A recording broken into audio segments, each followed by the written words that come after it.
자, 갤럽이 4월 달에 유권자 성향을 조사한 것이 오늘 조선일보 등에 보도됐습니다. 그래서 유권자 정치 이념 조사라는 걸 매달 이렇게 해오고 있는데요. 보수, 진보 여부를 묻는 겁니다. 그래서 2016년 말 탄핵 이후에 2017년 대선, 2018년 지방선거, 2020년 총선까지 모두 이 진보라는 사람들 숫자가 월등하게 우세했습니다. 그래서 2016년 10월에 이제 막 탄핵이 시작되려고 할 때 지금 보수가 28이고 진보가 26, 중도가 29였는데 이게 이제 2017년 대선을 할 때는 이 진보라고 부르는 부분이 37, 보수가 23, 중도가 27이었습니다. 그리고 2018년 6월에 지방선거를 할 때는 보수가 이제 20%도 못 되는 상황이 벌어졌고 진보는 여전히 30% 중반대를 기록했고 중도가 27% 수준을 이렇게 가고 있었습니다. 자, 그러다가 2019년 10월 중에는 보수가 조금 올라와서 25, 그리고 진보가 좀 내려와서 28, 그리고 중도가 30이었는데 문제는 2020년 4월 달에 진보가 더 많아져 버렸어요. 28에서 34 정도까지 올라가고 이 중도는 27 정도로 떨어지고 보수는 25에 그대로 머물러 있으면서 당연히 이 보수와 이 진보의 표차가 8%, 9% 이렇게 나버린 상황이 벌어졌습니다. 실제 총선 결과도 표차가 그 정도 났죠.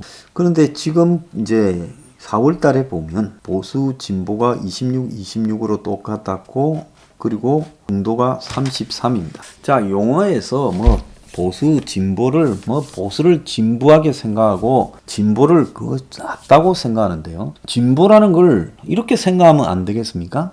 앞뒤 가리지 않고 무조건 앞으로 가다가 사고 나기 쉬운 걸 진보라고 하고 보수라는 부분은 좀 앞뒤 가리면서 천천히 나아간다 이렇게 생각을 하면 보수라는 말에 거부감을 가질 필요가 없는데 근데 기존에 이 자기 보수라고 생각하는 사람들 상당수가 이 진보라는 말을 갖다가 마치 아주 좋은 용어처럼 생각하고 보수는 진보하게 생각을 해서 무슨 자유우판이 별의별 희한한 말을 쓰고 좌우를 쓰고 있는데 학술적 용어로는 그게 옳지 않다 이렇게 보고요. 저는 진보라는 말을 들을 때마다 이 용어에 대해서 저는 좀 천박하고 또 이 경박하고 또 철없다라는 이런 느낌을 받고 있습니다. 여러분도 생각을 바꾸는 게 좋다.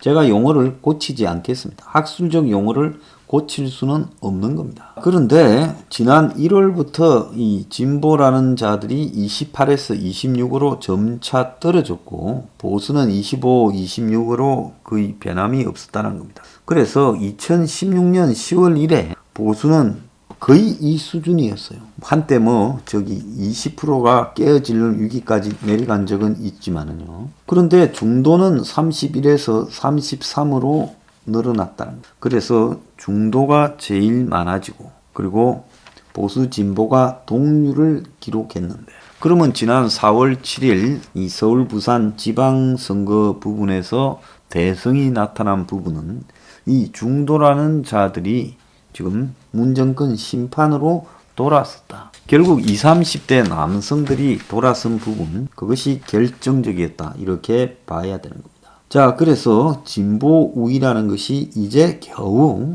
이 균형을 마련했고 보수가 우위가 아니라 이 진보하고 보수가 겨우 같아졌고 진보 우위 지형이 이제는 서로 동등해졌고 중도가 다수가 된 이 상황이다라는 겁니다. 그래서 작년 총선 때도 진보 33, 중도 26, 보수 25예요.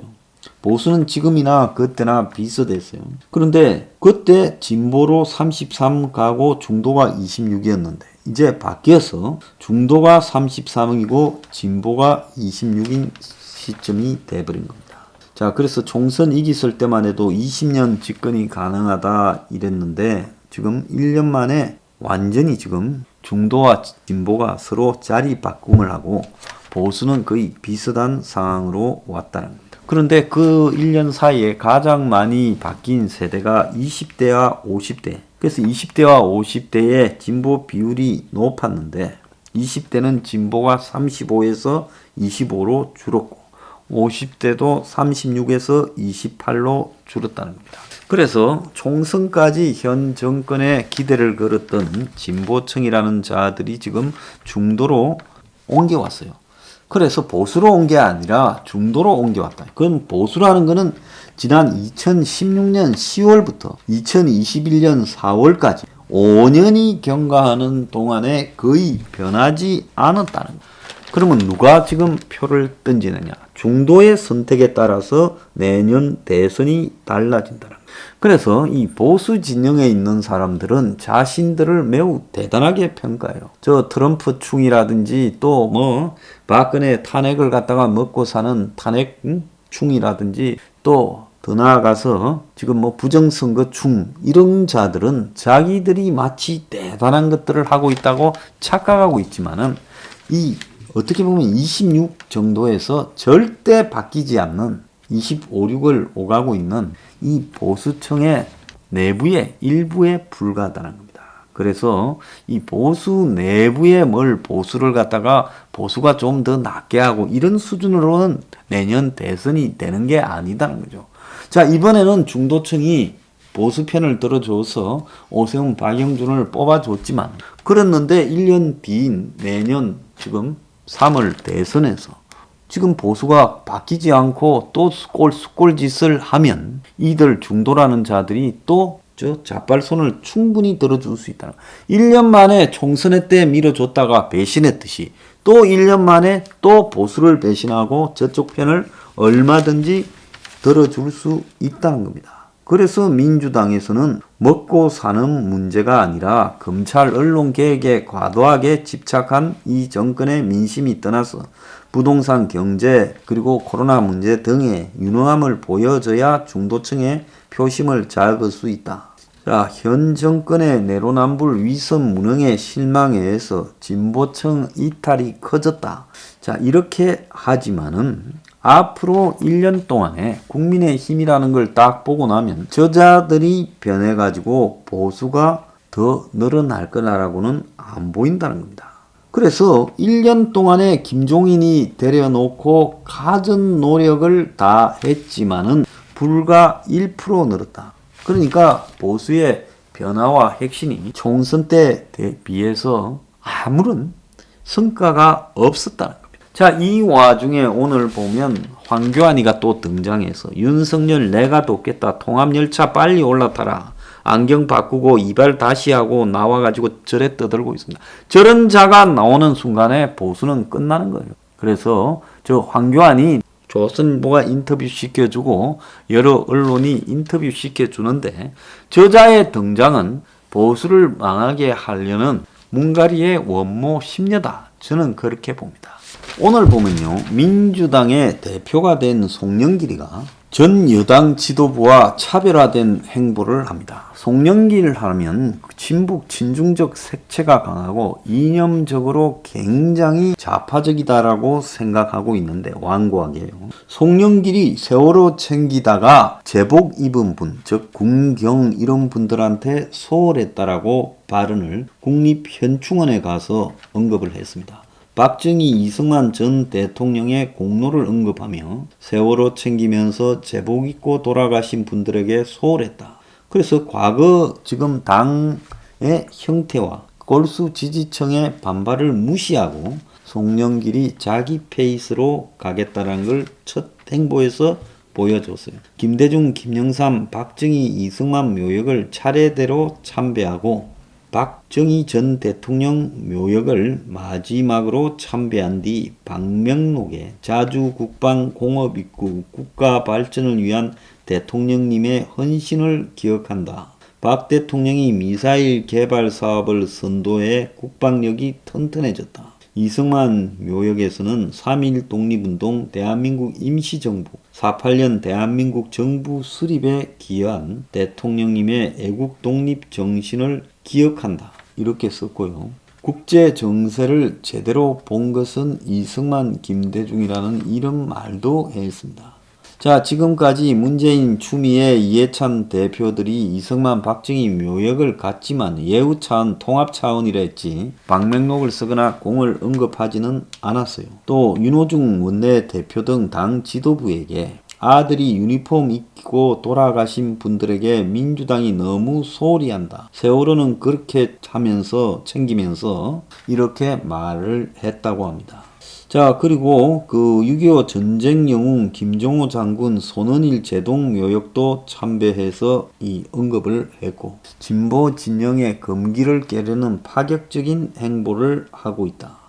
그래서 당대표 선거 기간 동안에 민주당 이름만 빼고 다 바꾸겠다. 친문 핵심과 차별하고 중도를 끌어들이겠다라고 말을 하고, 이 현충원 갔다 와서 최고위원회 회의에서 4.7 보궐선거를 통해 회초리를 때려준 민심을 수용해 당을 변화시키겠다 하고, 그리고 기자간담회에서 그동안 정책도 당보다 청와대가 한 걸 당이 앞장섰는데 이제는 당이 중심이 되겠다라고 말하며, 언론, 검찰 개혁과 관련해서는 강성 친문이 밀어붙이고 있죠. 청와대 지시하에.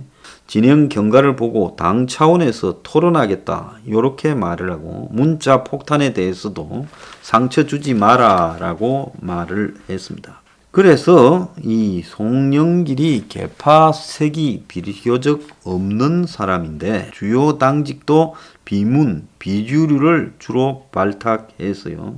그래서 이제 여의 강성 의원들이 송영길이 야당 대표냐 뒷목 잡을 일이 굉장히 많겠네라고 비판을 하고요. 0.59% 차이로 된 자가 뭘 말이 그래 맞냐, 선거 과정 밝혀라, 뭐 이런 이야기까지 하고 있는데도 저 송영길의 스타일 보면 뚜꺼비처럼 무시하고 갈 거예요. 내가 이 이야기를 하는 것은 송영길의 민주당이 생각보다 과감하게 중도표를 받기 위해 더 변화를 할 거고, 그런데 거기에 비해서 국민의힘당은 말로만 지금 떠들어댈 겁니다. 진짜 중요한 것을 생각하지 않고요, 말로만 떠들 거라는 겁니다. 자, 김종인이나 이준석류의 저런 말로만 떠드는 가짜 보수, 가짜 개혁 보수로는 이길 수 없다는 거예요. 그래서 이 보수가 승리하려면 국가적 주택 원가 판매 700만 원 이하 이런 정책을 가지고 지금 가고, 그 다음에 시험만으로 대학을 보내겠다. 국가가 대규모 이 고용을 요양이나 교육 분야에서 창출하겠다. 정치 노조를 해체시키겠다. 자, 이런 과감한 개혁을 하기 전에는 제가 볼 때는 상당히 쉽지 않은 일이다, 이런 생각을 합니다. 자, 이 중도, 그들은 보수하고는 색깔이 다릅니다. 보수가 하기 싫은 사람이에요. 그럼에도 그들이 보수의 표를 찍게 만들려면 보수가 황골 탈퇴하는 형태로 변해야 되는데, 기껏해야 황교안이나 김종인류, 홍준표류의 변화로는 제가 볼 땐 어려울 것이다, 이렇게 봅니다. 정신 차릴 때 차리지 못하면 끝납니다.